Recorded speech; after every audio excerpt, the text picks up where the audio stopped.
Hello, everyone. Welcome to day 2 of the Love the Thin Skin You're In workshop, Amplify Your Sensitive Gifts and Thrive as a Modern Empath. I'm just going to give us a minute here for everybody to come on and make sure that everything is working correctly. If you are here with me, say hello, let me know where you're tuning in from. Just checking all my settings. I know I started a couple minutes late here. I actually spilled my coffee all over the kitchen. So I hope everyone is having a really good Monday so far. A good start to your week. And okay, looks like we are working. So let's dive in. I'm super excited to teach you this stuff today. I hope that you really liked what we had yesterday. The replay is still up and available. Those replays will be available to you whenever you want to go back and watch them, as well as today's. I will be providing a replay for that as well. So I'm going to go ahead and share my screen. Hi, Paula. Yay, you're here. I'm going to share my screen and we will dive into today's content. There we go. Okay, cool. So let's go ahead and get started. So most of you know who I am if you're watching. I know Paula and I have been chatting quite a bit, but if you don't know me, if you're just tuning in, if this is your first experience of me, my name is Rochelle. I am an intuitive life coach and I work specifically with women that are highly sensitive and or empaths. I really am devoted to helping highly sensitive women thrive in an often insensitive world.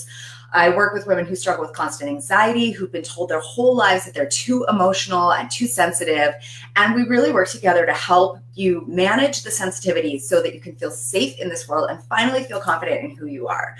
I am also known as the sensitive badass. That is because I believe that despite what you may have been told, sensitivity is absolutely not a weakness. It in fact makes you very, very strong. And I believe that sensitivity is a superpower if you choose to treat it as one, and that this world desperately needs the healing powers that sensitives have to offer. So today we are going to be talking about healing your relationship with yourself, connecting deeply to your inner guide, coping skills for all the feels, and we're going to cover some energy protection tips as well. We did talk about energy protection a little bit yesterday, but I'm going to dive into that deeper in today's training. So let's talk about your relationship with yourself. One of the ways that I like to explain this is that we want to think about our relationship with ourselves the way that we would think about a relationship with anybody else, right? So your partner, your best friend, your mom, your cousin, your acquaintance, whatever. But anytime we have a relationship, we typically put a lot of energy into it, right? We spend time with that person. We nurture that relationship. We get to know them. However, we don't typically think of our relationship with ourselves that way. Like we really don't. We're just not really taught to look at what is our relationship with ourselves. Is it healthy? Are we paying attention to ourselves? Are we really getting to know ourselves? Are we spending time with ourselves alone in silence? These are all really important things. And when you start to change your perspective and look at your relationship with yourself the way that you would look at any other relationship, then that is going to help you to start building really strong roots, right? Because the more time that we spend with ourselves, the more that we pay attention to ourselves, the better we are going to know how to manage our lives, right? So this is really like tuning in, because remember yesterday in the first training, I was talking a lot about how as sensitive empaths, we're naturally very outward focused, right? We were talking about the little intuitive feelers and how we're just tuned in to all of these channels, if you so to speak. So if you think of them as channels, but we need to learn and really proactively tune our little feelers back into our own channel, tune into the channel of you more often, right? Because then you will really, really be able to know what's going on with you. You'll be able to know where you're at, what you're feeling. And the more that you take care of you, the more that you really become your own best friend and love up on yourself, the easier it's going to be to manage your sensitivity, to manage all of the feelings, and to manage protecting your energy. And we'll get into why that is in a little bit here. So the other reason why it's really important to spend time with yourself, to connect with yourself, to get to know yourself is because that is the best and quickest way to have access to your inner compass, your inner GPS system, your inner guidance system. You know, some people refer to it as the voice of your soul. Some people refer to it as your intuition. Some people refer to it as your inner child. It really doesn't matter the language. It is that deep inner knowing part of yourself. And for those of us that are sensitive, we are taking in so much information. Like I always say, it's like the volume on life is turned up all the way, all the time, is how it feels to experience the world as a sensitive person. So we've got a lot of stuff coming in, like we're hearing a lot of things, right? So it's exceptionally important for us to make a very proactive effort to get to know what that voice sounds like, the voice of our heart, of our soul, right? Because we have the voices or the noise rather of everybody else's emotions, everybody else's energies, the audible information we're taking in, the visible information we're taking in. And then we've got our inner critic, which is usually that loud asshole in your head that's telling you that you suck and you're not doing things right, or that's nitpicking at you all day. And underneath all of that is this quiet little voice that's like, hey, tune back into me. I know the way, right? This is about trusting your gut. This is about getting to know that voice, because at first, if you're not used to this, and if you haven't, really cultivated this relationship with yourself and with your inner voice, it might be hard to know, like, well, okay, like I'm feeling and sensing all of these things. How do I know which one's my gut? How do I know which one is my intuition talking, right? The more you do it, though, the more you get to know what that voice sounds like and feels like, essentially. And so it will be easier for you to identify it among all of the other things that you're hearing and sensing and picking up on and feeling, right? And also, the more that you pay attention to that voice, that inner knowing, those nudges, that gut nudges, the louder it will become. Because once again, you are strengthening your relationship not only to yourself, but to that specific part of yourself. And then the more that you do that, and the more that you do it on a proactive basis, the stronger that relationship will become, the louder that voice will become over the noises of everything else in life. So let's talk a little bit about emotional overwhelm and all of the feels, right? Because one of the biggest struggles that we have as sensitive souls is that we just feel so freaking much. We feel so much, and we feel it at such a deep level. And it can be really, really difficult. It becomes very overwhelming. It becomes very taxing, very draining. It's often hard to tell which feelings are ours and which are ones that we picked up from other people, right? There's a lot of, there's a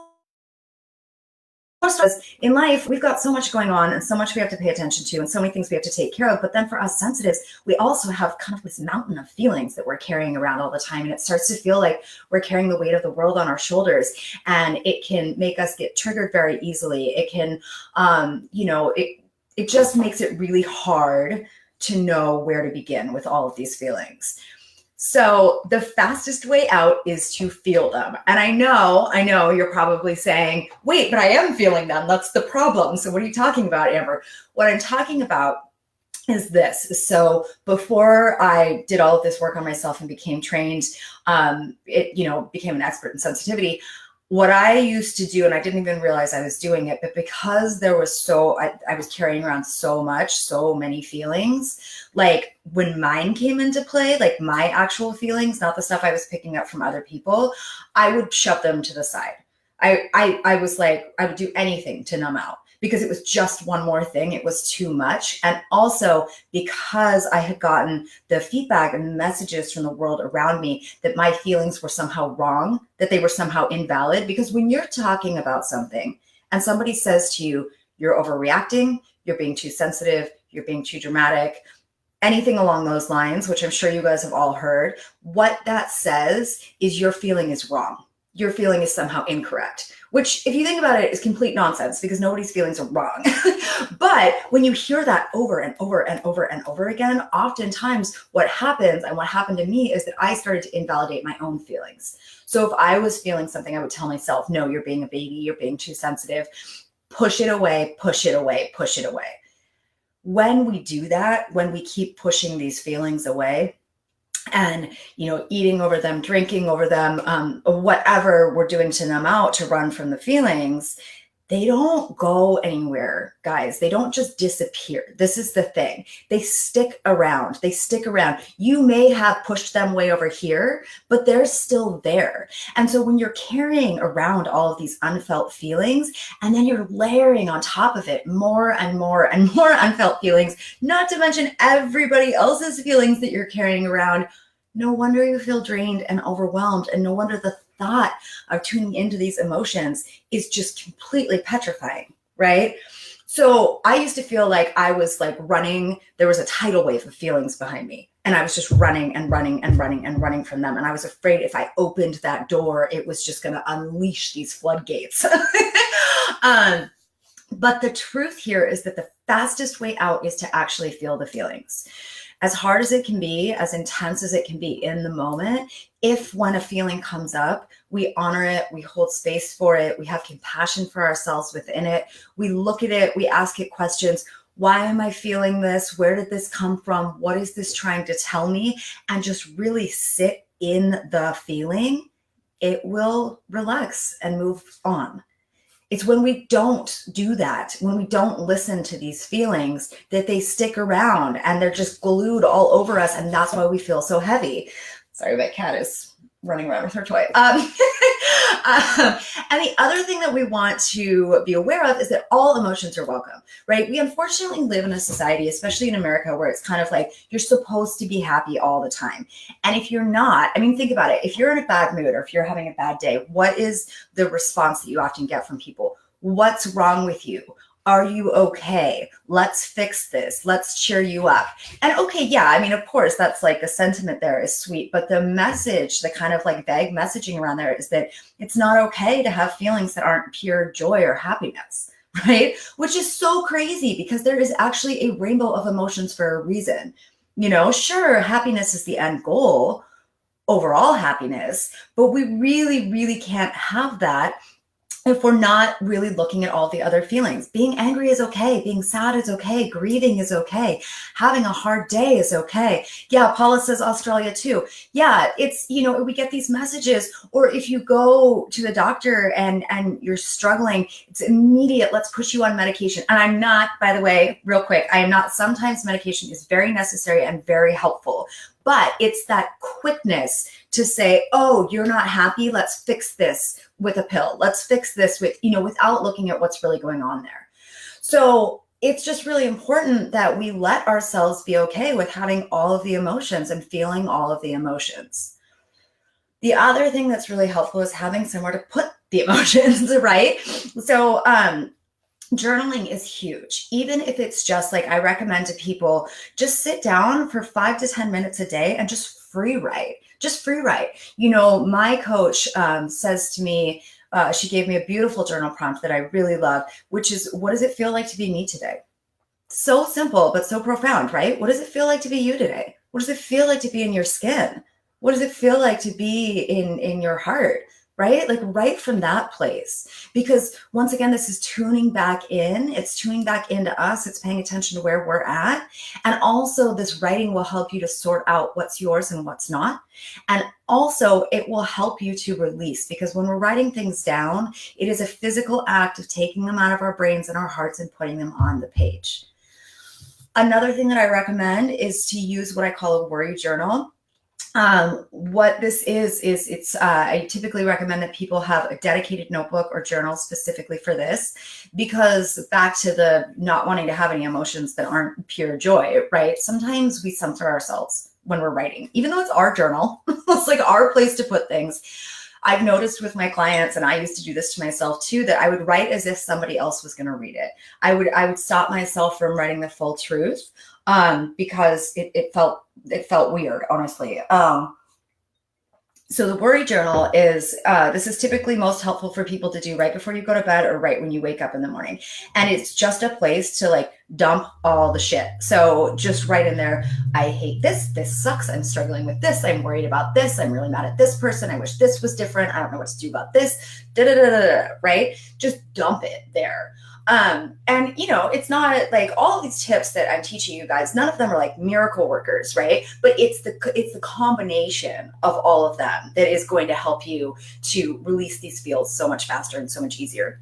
And the Warrior Journal is just a really great way, particularly before you go to sleep at night. If you struggle with sleeping, if you struggle with anxiety at night, this is a really good way to help with that, because you're dumping all the stuff out. So it's literally just like emptying it out of your brain and putting it somewhere.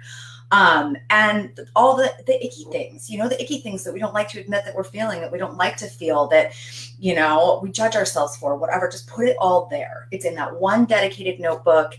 And then you can do your other journaling in your other journal. So let's talk about what happens when you do pick up negative energy, when you do pick up on the emotions of other people. So before we were talking about what to do with your actual feelings, right? This is now, what if you identify, okay, I've picked something up that's not mine. I've absorbed the toxic energy of my coworkers all day. That person was really rude to me at the store and I took that home with me and I can't shake it. All those kinds of scenarios, right? So what can you do in that situation? So there's a lot of different ways to kind of go at this. One is just literally asking yourself, is this mine or is this not? And the more you ask yourself that question, and the more that you do the work that we were talking about earlier of connecting deeply to your inner guide and to your gut, the quicker you're going to get the answer to this, and the easier it's going to be for you to identify if it is yours or not. Another thing that's very helpful is to ask yourself, what can I actually do about this? Remind yourself that it's not yours to carry. We as empaths are so kind and so naturally giving that when we feel somebody's pain, we want to take it from them, right? But you have to remind yourself, what can you actually do with it? It's really not yours to carry. And I mentioned this yesterday. People need to be able to have their own journeys, feel their own feelings. They need to learn their own lesson. And so sometimes we don't even realize that we're doing it. We just naturally want to let me take that from you. Let me carry that for you, right? But it's not ours to carry. It's really not. And once we have it, what are we going to do with it? Then we're suffering on their behalf for them, right? So just really walking yourself, asking yourself these questions, being like, why am I carrying this? Can I intentionally release this? And a good way to do that is to just repeat to yourself, I return this to sender with love. I'm returning to sender with love, it's not mine. I'm going to hand it back to you, but with so much love and with so much compassion and empathy for where you're at, right? These are all just things that you can kind of talk yourself through in your mind. And it really will help to lift the weight of other people's feelings off of you. If you are in a scenario where, you are talking to someone, or you're in an office space, or, where you catch it as it's happening. For example, I mentioned yesterday that I used to work in corporate office were really toxic. And so I would just step outside, go take a walk, go to the bathroom, just any kind of physical separation between you and the energies, the negative energies will be helpful. Another thing is crossing your arms and your legs. Such a simple thing, but it really is, it helps you to feel protected. And it also creates an energetic barrier while sending a subtle message of you're not coming in here. You're not coming in my zone with your toxic shit. Some people, find it really helpful to do smudging, to have a smudge stick, or Palo Santo is another wood that you can burn for clearing negative energy. I actually love smudging. Again, like I mentioned yesterday, any kind of intentional ritual is really, really, it just really resonates with us as sensitives. It's very naturally soothing to us to have these rituals. And so smudging can just be, it's a physical representation of I am clearing my energy space of anything that I may have picked up throughout this day. So I always have, actually over to the side of my desk here, I have my Palo Santo, and I have a little shell that I keep it in to keep the ashes. But it's just a really nice way to kind of have a physical manifestation of that clearing. Another thing is literally shake it off. If you feel inundated with people's energies, you can literally shake them off. Dance, stretch, move your body, go to the gym, do some yoga. Anything where you're moving your body, if you can, is going to be really, really helpful. And also doing exercising whatever that looks like for you, whether it's going to the gym, whether it's doing a yoga video at home, whether it's just stretching, but like connecting to your body and doing regular exercise really helps to expel tension and negative energy. And it's a natural antidepressant and anti-anxiety tool as well. So it's really, I mean, I have been a gym rat for a long time. I really find that physical exercise for me personally is one of my number one tools for moving through stress and anxiety and just keeping myself centered and grounded. Another thing that you can do is take Epsom salt baths. Epsom salt is really good for removing tension and toxins. And it's also giving yourself some really good self-care time, right? Water is super, super soothing for us sensitives. You can put your favorite essential oil in the bath water to help bring calm. And whenever I am taking a bath or taking a shower, I will also visualize that the water is just washing off any energetic debris that I've picked up throughout the day. If you just think about it as like energetic dust, just like if you're taking a walk down a dirt road, you're going to get dust on you, right? We as empaths, we pick up energetic dust. So I love swimming, showering, taking baths, anything in water is just like, oh yeah, get it off of me. Like, it's just really, it's very refreshing. And so, but again, it's paying attention and having that intentional thought behind it of like, I am washing off the energetic dirt. You can also just use your breath. So it's such a simple tool, but you can call on your breath when you need a quick recharge. So connect to your breathing, and really with each in-breath, you can imagine a cool white light just clearing you out, just clearing out all of that energetic debris. Right. And then with each out breath, concentrate on releasing the negative energy, or releasing tension. You can also use this tool to breathe into parts of your body where you're holding tension. Like, for example, I hold all my tension in my neck and shoulders right here. And so sometimes when I'm doing this exercise, I'll breathe into that space in my body and really use my breath to help release some of that tension. And my shoulders will actually physically drop when I do that. You can also imagine that your breath is like, it's like a magical vacuum that is cleaning house and sucking out all the emotional gunk that's not serving you, right? So, okay, let's talk a little bit more about energy protection. So we've covered, connecting to yourself, connecting to your inner guide, and what to do with all the feels, what to do with the feelings that are yours, what to do with the feelings that are not yours. And so how do you really, as an empath and as a sensitive in this modern world, how do you really keep your energy protected? So there's a lot of different schools of thought on this. There's a lot of different ways to go about this. I always say, take what works for you and leave the rest. So with everything that I'm teaching you guys in this workshop, try it out, play with this stuff. It may or may not work for you. That's okay. It does work for a lot of people. That's why I teach this stuff. But it's not, if you try these things and it doesn't resonate with you, that's okay. There's nothing wrong with you. You might just need to seek out a different tool, right? Or you might need to try it a couple more times, put it into practice. Don't give up if you try something one time and it doesn't work, or it doesn't seem to fit for you. And also remember that everything that we're talking about over these 3 days it's cumulative, right? So it's like using your breath, the in and out breath to clear your energy in and of itself may not make you feel like, a miracle occurred. But when you're doing all of these things in tandem, when you're really working this is why I say it is a lifestyle change. You're changing your relationship to yourself. You're changing your relationship to your sensitivity. It covers all aspects of your life, right? That's why I'm teaching from so many different areas here, because the magic is in bringing this all together. The magic is in the awareness and is in, the lifestyle shifts and the mindset shifts all together. So a lot of times people talk about tools like imagining yourself in a bubble, or, I used to, when I would go out, if I had to take any public transportation, I would imagine myself like having a cloak that I just wrapped around me that was protecting my energy and cutting me off from the people around me, right? There's nothing wrong with these tools. They can be really super helpful. But what I want to point out is that they are treating the symptom and not the cause, right? And it doesn't feel very good or feel very empowering to have to walk around all the time feeling like you have to cover yourself up, protect yourself, hide, block people, block things out. That's just a very, disempowering place, right? We feel like we're easy targets. We feel like we're easy victims. We feel like we have to hide and protect and block.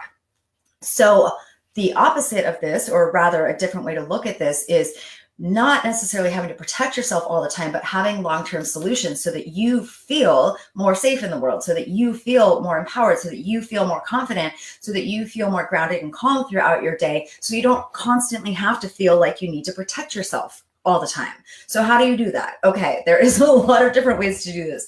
One is just like recognizing and accepting that you're a more porous being, right? We're like sponges as empaths, and we can't change that. It's just who we are. And so the acceptance is really the first step, acceptance and awareness, right? So accept that that is the truth of what's going on. You are a porous being. Okay, so now that you know that, what can you do with that, right? You want to fill up with your own energy as much as possible. So if you think about a sponge, if you soak it in water, right, it can only take on so much water. Well, so if you're filling yourself up with getting your own needs met, taking care of yourself, connecting to your own energy, spending time with yourself, having this solid relationship with yourself, you're going to be filling up those holes, and you will take on less and less and less of other people's energetic gunk. It is just the truth. It's not that you won't still pick up on some of it. It's not that you won't still notice it. It's not that you won't still have days where it's really hard. But overall, in general, you will have less space in your energetic being to pick up on the crap. This doesn't mean that you can't do it if you want to. However, this doesn't mean that you are shutting yourself off from your ability to absorb, because sometimes it's helpful, right? Sometimes we really want to be able to sense other people's emotions. You can always turn it on. This is just helping you so that you have more control over what's happening, right? Like I mentioned yesterday, you don't want to be walking around like it's open feasting season. Like, hey, come and, dive in and dine on my energy. Like, that's not going to make you feel good, and it's not really going to help anybody anyways.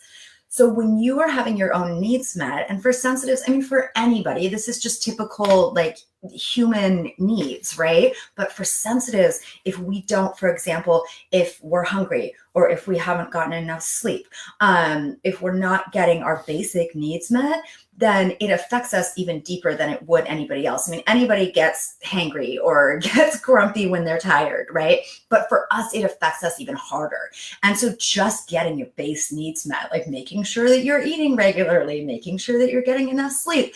It sounds so simple, but it really does make a difference. And then your emotional needs. You want to get your emotional needs met, because if you think about, if you're walking around and you're drained and you're exhausted and you're anxious and you're overwhelmed, that's making you more vulnerable. That's making you more susceptible to picking up stuff from other people. So when you start to do this work and put yourself first and realize that self-care is not selfish, and that asking for what you need is not selfish, and that it's okay for you to want and desire and expect to be treated kindly the way that you treat everyone, you're not so raw, right? You're not so raw. You're not so, you're not coming from a really needy place. And that will help you as well to not be picking up on other people's crap. And really, awareness is also your best friend. So I can't say this enough, and I know I keep repeating this, but the more that you are aware of what's going on within you, the quicker that you will notice when you pick up other people's energy, and the faster you will be able to do something about it. So the emotional pulse tool that we talked about yesterday, continuing to work on tuning back into your own channel, all of that is going to help you to build that awareness muscle. And awareness is so powerful, because if you don't know what's going on, and if you're not noticing what you're picking up, then you're not really in a place of being able to choose what to do with it or how to handle it, right?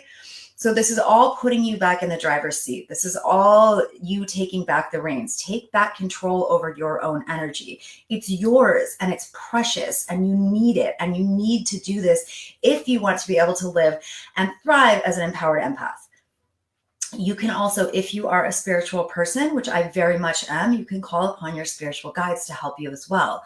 It does not matter if it is, Jesus or Buddha or angels or, whatever your belief system is. That's not the important part. The important part is that if you are a spiritual person, if you feel connection to a higher power, call on that as well. You know, you can say a little prayer before you leave your house that your energy will be protected, that whatever you pick up, that you will be able to release very easily.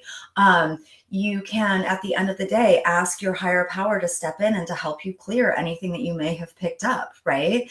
It's really helpful to recognize that we're not alone, And if you're not a spiritual person, that's okay too. Ask your friends, talk it through with somebody. Talking things out is very, very helpful for us as sensitives when we're having a hard time determining what's ours and what's not, for example.